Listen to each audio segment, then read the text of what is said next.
look me in the goggles and confidently tell me you know how to swim. And no, I don't mean you can wade around in the 3 foot side, but you can actually tread water for a while in the deep end.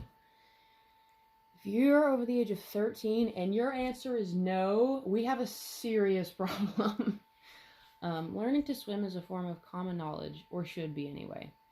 I learned how to swim at the age of 3, and I can tell you from personal experience, it has saved my life on more than one occasion. Today, we are going to address the problem involving the higher rates of deaths by drownings in the state of Oklahoma. The fact that poverty and our overreactive economy is a huge factor in why citizens experiencing it are less likely to receive proper lessons, and the possible solution by creating a policy that makes any form of swimming lessons a legal requirement recognized by the state in hopes it will provoke citizens to learn how to swim.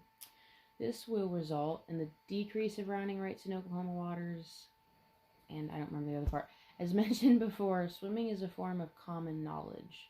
Learning this activity, preferably at a young age, is a need. This is because it increases your human nature's ability to survive in certain conditions, specifically the ones involving water.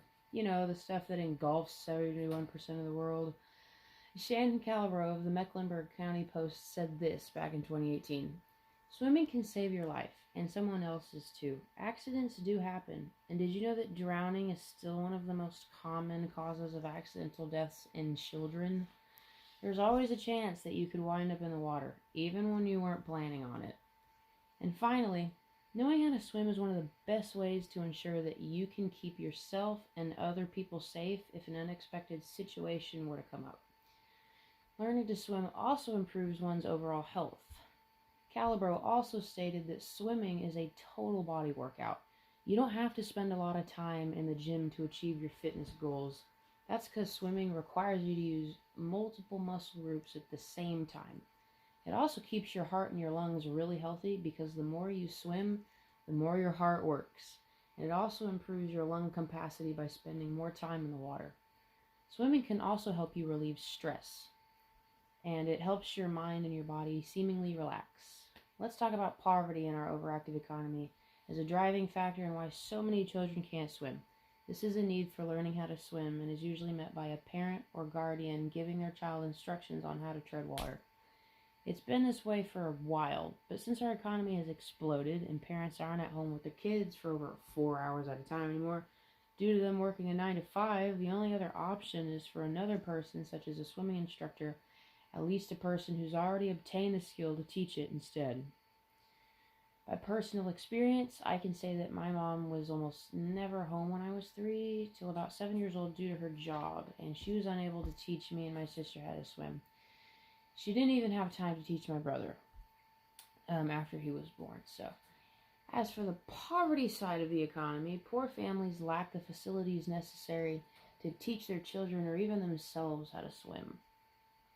According to SI Sports, back in 2017, they said that the U.S. Swimming Foundation's most recent survey found that nearly 64% of African American kids, 45% of Hispanic, and 79% of children in families that bring in less than $50,000 a year have little or no swimming ability at all.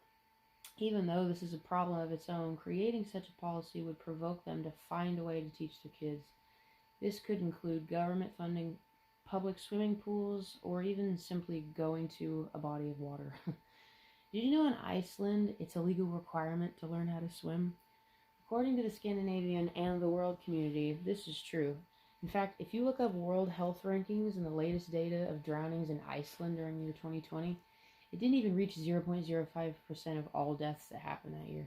If you research even further, drowning is listed at number 47 out of the top 50 causes of death in Iceland. The top is heart disease, and the very last one is asthma. In that same year, there was only one recorded death by drowning in Iceland. If Oklahoma did this, our personal record for drowning deaths would decrease significantly.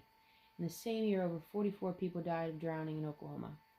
Nina Quarantino of XXI News says that drownings in Oklahoma have more than tripled compared to last year. You all should be surprised no one has done anything about this problem yet. But now that we've identified the problem and the need, you know why Oklahoma needs a policy such as this. we will have more safety, less casualties, and a little more peace. Requiring children to take any form of proven swimming lessons will surely decrease the rates of drownings, casualties in Oklahoma waters. I want to thank you guys for joining me and for listening.